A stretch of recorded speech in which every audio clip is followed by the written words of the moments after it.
Olha, nessa segunda-feira, em entrevista, o governador de São Paulo, João Dória, negou a possibilidade de adotar o bloqueio total no estado e confirmou uma quarentena inteligente a partir do mês de junho. Essa nova modalidade levará em conta a regionalização de São Paulo para definir novas formas de isolamento. E para falar mais sobre esse plano, gentilmente nos atende o secretário de Desenvolvimento Regional aqui de São Paulo, Marco Vignoli. Tudo bem, secretário? Como é que vai? Bom dia, obrigado por atender sempre aqui a Jovem Pan.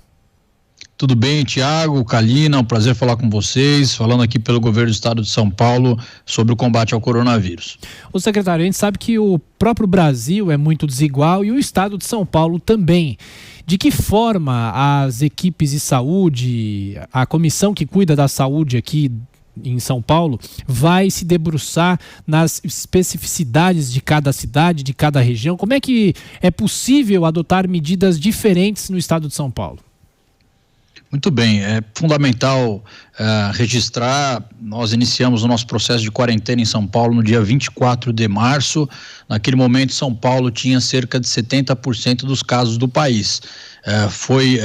Ao longo desses mais de 2 meses de quarentena, São Paulo fazendo aí sua lição de casa, consegue chegar em índices menores de 22% dos casos do país, no momento em que o Brasil é o segundo país no mundo com o maior número de casos. Então, essa estratégia do governador João Dória, de toda a população mobilizada, pôde produzir um resultado muito efetivo.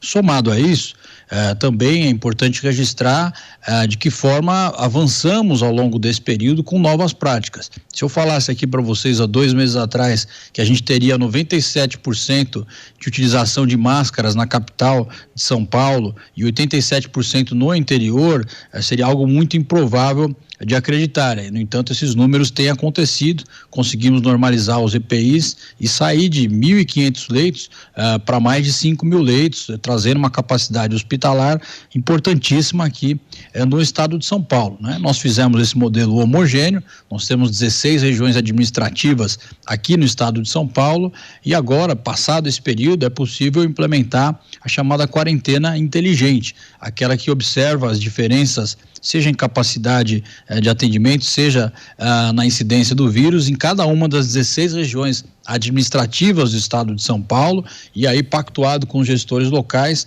fazer a sequência desse processo de quarentena que ainda dura um período longo aqui em São Paulo, mas que já dá para caminhar para um modelo heterogêneo que nós chamamos de quarentena inteligente. O secretário, dando alguns exemplos para o nosso ouvinte espectador, o que abriria, o que não abriria numa região que tem menos casos? O comércio poderia reabrir, claro, com todos os cuidados. Em regiões com mais casos, o comércio não reabriria, outros estabelecimentos. Como é que é possível ilustrar essa possibilidade aqui para o nosso ouvinte espectador?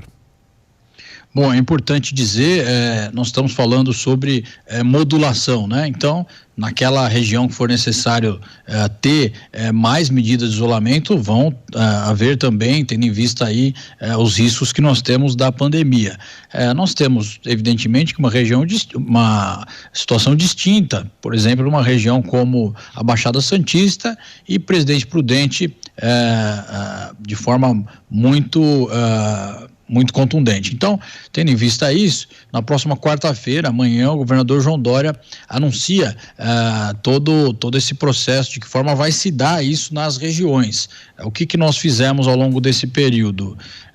Montamos o Conselho Municipalista, são 16 prefeitos de cidades sérias de região, e eles mesmos apresentaram, dialogando com os outros prefeitos, a realidade de cada uma das regiões e as propostas chamadas de planos regionais para isso. Então, cada região tem uma dinâmica, evidentemente, que são classificados aí os riscos de cada um do tipo de estabelecimentos, e amanhã, às 12 horas, o governador João Dória anuncia esse modelo de quarentena inteligente. Secretário de Desenvolvimento Regional do Estado de São Paulo, Marco Vignoli. A pergunta agora de Augusto Nunes. Augusto. Prazer, secretário. Bom dia. Eu queria saber se as diferenças se darão por regiões ou por cidades. Cada região vai seguir vai adotar uma fórmula homogênea, é isso? É isso, Augusto, prazer falar com você. Eu sou lá de Itápolis, vizinho da sua Taquaritinga, e Muito bem, todos de lá. Deixa aí um abração para você, sempre acompanhando o seu trabalho. Ocorre que a organização de leitos, ela é regional e a estruturação do sistema de saúde aqui do estado de São Paulo obedece a essas diretorias regionais. Nós temos aí dentro disso um processo de colaboração com um município e outro. São níveis, então, de decisão. Então, nós temos um nível regional e daí também uma autonomia subsequente municipal, respeitando essas regras regionais que o município pode fazer, mas sempre levando em conta esse conceito regionalizado, muito por conta do atendimento em saúde. Então, nós estamos fazendo por níveis e aí a necessidade de que dentro daquela região possa-se ter aí uma pactuação em torno de um modelo básico implementado, mas respeitando a autonomia do município, ele podendo fazer também aí o seu modelo de atuação autônomo. Agora a pergunta de Rodrigo Constantino. Constantino. Bom dia, secretário. A minha pergunta diz respeito ao grau de convicção do governo em relação a esses modelos e ao isolamento em si. Nós temos hoje mesmo uma matéria, uma reportagem sobre o Japão, que está intrigando especialistas por ter contido a epidemia basicamente sem fazer isolamento. Em Santa Catarina, o governador está sujeito lá, o governo, a uma CPI de respiradores, e quando ele foi interrogado, ele confessou que não há tanto embasamento, assim, ele não sabe explicar, né, o embasamento científico para tomada de decisões. Em Minas Gerais, nós temos um estado vizinho que não está nem perto do grau de causa aí do Rio e São Paulo.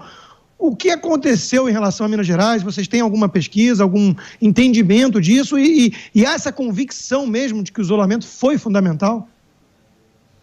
Olha, Rodrigo, é fundamental dizer que o desafio dos governantes é justamente esse, né? Enfrentando uma pandemia, escolher os caminhos e dentro disso ir analisando o resultado que eles trazem e tomando a melhor decisão no momento certo. Esse dado que eu trouxe aqui, o que São Paulo representava naquele momento de início de pandemia e hoje, ao longo desse processo, o que nós sempre dissemos, né? E essa foi a dinâmica dada por São Paulo. Enquanto você faz a capacidade hospitalar crescer numa ponta, na outra ponta o isolamento social é importante para que haja menos contágio entre as pessoas e, consequentemente, menos incidência do vírus, né? Isso se deu, nós conseguimos retardar o crescimento no interior do estado, também um sistema de saúde que não colapsou, e isso representa o sucesso da estratégia do estado de São Paulo. Se hoje nós conseguimos ter uma rede de saúde atendendo a população e não ter gente aí morrendo nos corredores de hospital, se transforma justamente nesses dados que nós falamos. Então, total e efetiva o resultado da estratégia como um todo de São Paulo, que leva em conta várias questões. Eu poderia adicionar a utilização de máscaras como uma estratégia muito bem sucedida aqui em São Paulo. Algo eu falava aí, nós chegamos em 97% na capital, 87% no interior. Isso se dá também muito pela mobilização das pessoas. Então, toda a estratégia, isolamento social, melhora na capacidade do sistema de saúde e também uma conscientização da sociedade foi importante para produzir esse resultado. Marco Vignoli, secretário de Desenvolvimento Regional aqui do Estado de São Paulo. Mais uma vez, muito obrigado ao Jovem Pan. Claro, amanhã vai acompanhar esse anúncio com muita atenção. Bom trabalho. Muito obrigado, Thiago. Um grande abraço a vocês da Jovem Pan.